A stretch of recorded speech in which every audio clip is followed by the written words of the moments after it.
Antarctica is the only continent that ancient geographers mapped long before it was discovered in 1820 by Bellingshausen and Lazarev. Some people believe that the development of civilization on Earth began with Antarctica. They say that the Antarctic people were the founders of Egyptian, Babylonian, Chinese, and other civilizations. Polar night, polar day, sleeping and active volcanoes, subglacial lakes, pyramids abandoned in the snowy desert, and many other things that should attract the attention of thousands of scientists. But for some reason, this continent is still the most protected territory where not everyone is allowed to take and fly so freely. Well, here we go. Watchtower. In early 2001, a group of Norwegian scientists working at the Amundsen-Scott South Polar Station made an intriguing discovery. They found a peculiar structure buried deep in the Antarctic continent. Located about 100 miles from Mount McClintock, the tower stood out as something unusual. Its 92-foot height and construction from ice blocks added to the mystery.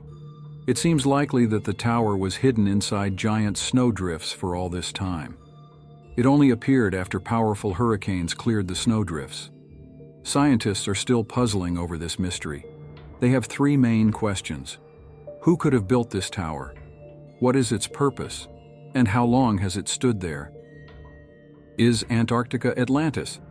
Some researchers think so. They say that on NASA images, scientists spotted traces of quarries that could have been made by humans. Russian paleoclimatologists Borisenkov and Pozetsky write in their book, Thousand-Year Chronicle of Extraordinary Phenomena of Nature, that 13,000 years before our era began, there was a sharp global warming, which was accompanied by a shift of subarctic forests north of the polar boundary for hundreds of kilometers. This is just another version of scientists, but it is also supported by the American historian Charles Hapgood. He thinks that about 12,500 years ago, a giant meteorite falling to Earth caused a global catastrophe that shifted the Earth's axis, moved glaciers, and changed the Arctic Ocean. Antarctica stayed buried under ice. The latest scientific research backs up what we already know. The glaciation of this continent began about 12,000 years ago. Here's another interesting point. The maps of the Turkish Empire, drawn by Admiral Piri Reis and geographer Orhan Finney, show the geographical features of the late Ice Age. They show rivers that flowed in Antarctica about 6,000 years ago. Modern research has largely confirmed many of the details of these maps.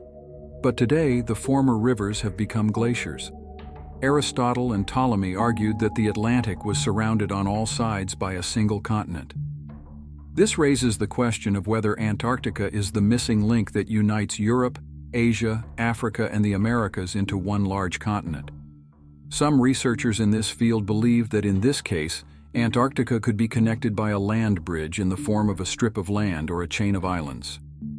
Underworld or UFO base.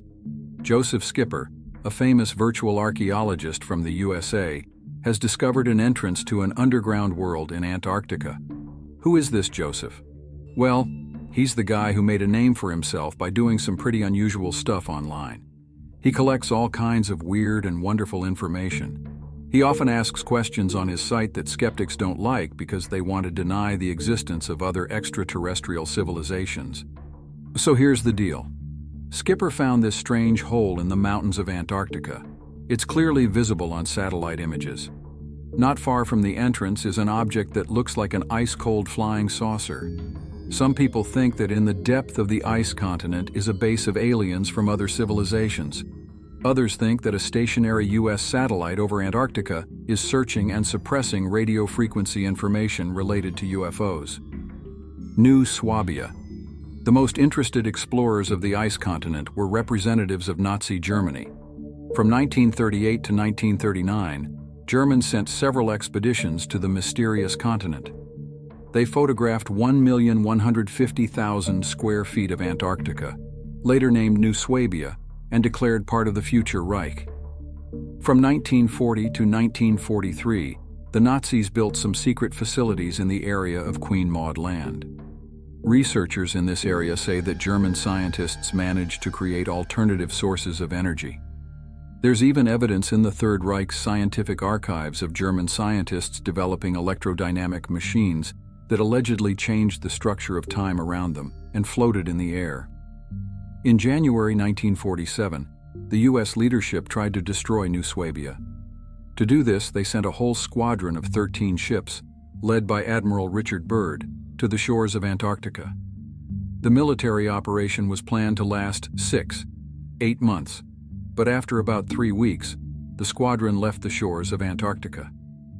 In his report, Admiral Byrd wrote that they faced a strong enemy on the ice continent that they couldn't overcome.